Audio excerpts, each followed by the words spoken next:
Hello mga ka-crypto. Ang gawin natin ay tutorials kung paano ninyo withdrawin ang pera nyo sa Uphold Wallet. Iyon kung nakita nyo yung website ko noon na meron akong article about Brave Browser. At yung Brave Browser ay nagbibigay ng BAT token. At yung BAT token mo ay dapat may lagay mo doon sa Uphold Wallet, which is yun lang ang wallet na pinagbibigayan nila ng pera. So, pero natapos na yata yung pamimigay nila ng token. So, wala akong inilagay na pera doon sa BAT o dito sa wallet. Hindi rin ako nag-participate sa mga airdrops nila o hindi rin ako hihikayat na kung na maggamit sila except for the ones that's in my website. Meron din naman akong nakuha na BAT token which was given to me by the Brave browser sa paggamit lang ng browser na yon. Pero gaya nga ng sabi ko, sabi nga nila nawala na sila ng token o wala na silang ibibigay na token. Pero puntahan natin yung Uphold wallet natin. Yan ang laman, which is may nakuha ako na worth of 4,800 na token. Kung tingnan nyo yung mga activities na ginawa ko na transaction dito sa Uphold wallet ko, yung mga receive BAT na yan, mga natanggap ko sa Brave software, sabi ko nga namimigay sila ng token habang ginagamit mo yung browser nila. Ang purpose ng video natin ngayon ay tutorial kung paano nyo gamitin itong Uphold wallet na mag-transfer ng pera ninyo. So meron akong this is a portfolio, meron akong 4,800 at saka if you can see my other tab open, naka-open itong wallet ko dito sa CoinsPH. Ang puntahan natin itong transact. Yung kung makikita nyo yan. So yan ang i-click natin, transact. Tapos, dito naman sa from, ipilihin natin yung anong pagkuhanan natin. So, pagkuhanan natin ay itong una, which is this one here. So, i-click ko yan. Tapos, kung gusto nyong kunin lahat, ilagay nyo itong use all. May ilagay lahat itong panayan, yung available balance nyo dyan. Pero, kasi una ko palang ito na gagamitin, ang rules nga o rules ko, kapag baguhan mong gagamitin ang mag-transfer sa hindi mo alam na wallet o address, maglagay ka ng konti. So, ang ilagay ko dito, ba't ko ni-click yan? Ang ilagay ko dito ay maglagay ako ng 100 pesos. So, ilagay natin dito sa pesos. 100 lang o kaya 200. 200 pesos. Tapos, dito sa 2 niya, ilagay ko ay XRP kasi XRP ang meron tayo sa CoinsPH at saka mas madali ang transfer nila. At saka sabi nila mas mura ang fee. So, ilagay ko sa 2 na yon. Okay, let's go back. Ilagay ko sa itong 2 na ito. I-click nyo yan. Yan ang lalabas at puntahan nyo itong Crypto Networks. Ang nakita nyo yan, Crypto Networks. My Bitcoin, XRP at Ether. You can show more if you like. May mga iba pang wallets o mga ibang network. Yan. So, ang ilagay ko kasi ang sabi nga natin mas magandang XRP doon sa CoinsPH. So, i-click ko itong XRP. So, yan. O yan ang papasok. May ibinigay niya na 7 na XRP. Tapos, puntahan ko dito sa preview withdraw. Nakita niya, preview withdraw. Ngayon, i-ask niya na kunin natin yung address ng wallet natin. So, meron tayong PHP wallet, meron tayong BTC, XRP, ETH, at BCH. Pero ang gusto natin yung XRP. So, i-click natin yung wallet dito. Click natin yung wallet. At saka show my XRP address. At saka i-click natin ito para ma-scan natin yung barcode.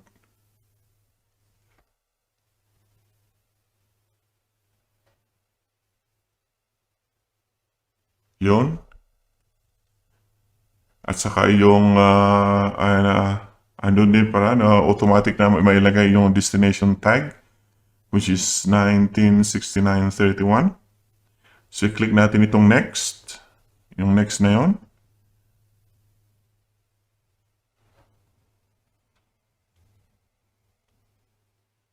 Pwede ka rin mag-add ng note. Ilagay ko ng trial from uphold.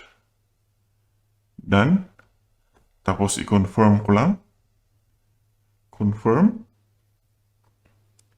Enter a 6-digit code generated by your authenticator app. So, punta lang natin yung Google app natin.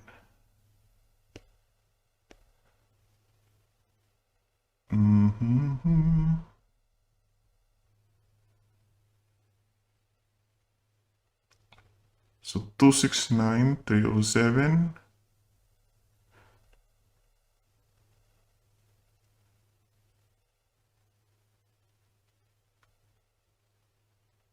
269307. Done. Confirm. Yun. So, nabawasan tayo ng 200 pesos. Kita nyo yan? Itanggalin natin itong wallet address natin na yan. So, tingnan natin dito sa activity natin. Meron dito, nasabi dito withdraw BAT to XRP Ledger wallet. Which is that one day. Ang transaction natin. Tingnan naman. Mabilis nga. Hindi ko nakita yun Biglang dumating pala dito sa wallet natin. Tingnan nyo kung andito na. Hindi ko napansin yun So, meron tayong 198 dumating na XRP natin. So, nabawasan tayo ng mga less than 2 pesos. So, alam natin na gumagana. So, mag-transfer ulit tayo ng mas malaki. Punta tayo dito sa transact. Tapos, dito sa from natin. Saka itong isa na ito. At ilagay kong use all. Tapos, ito naman to. Pilihin natin yung network ng XRP. 65. So, ilagay natin yung preview withdraw. Tapos, kunin natin ulit yung wallet address natin. Scan ko lang yon.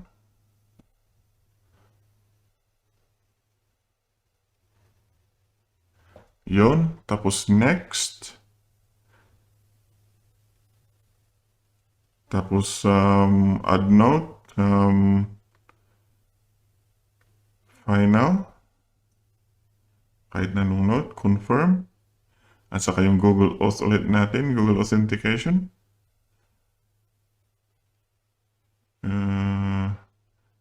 545432. 545432. Confirm. Yun. Yun. So, napunta na. Hintayin natin. Ilang minutes or seconds.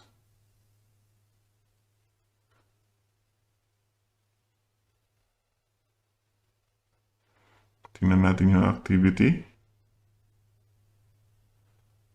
Yun. Ayun. Dumating naman na. Meron tayong 72 na XRP.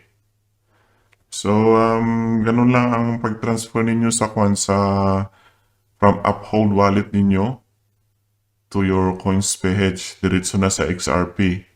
So, napakadali para minsanan lang. Hindi pa kayo Pero ngayon, hindi ko yan magagamit. So, ang gawin ko, ilagay ko ito sa pesos ko. So, ang gawin ko, from on my CoinsPH wallet, i-convert ko yan. Convert XRP. Lahat yan.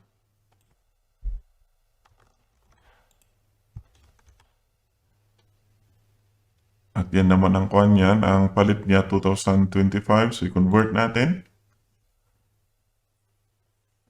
Back to my wallet. So sa PHP wallet natin, meron na tayong 2027. So that's it. Ganyan lang ang paglipat ng BAT token nyo o anong token nyo na nasa Uphold wallet. Napaka-easy. Lalo na yung mga meron ng BAT sa Uphold wallet nila. Ganun lang ang paggawa. So that's it for the tutorial. Next time ulit.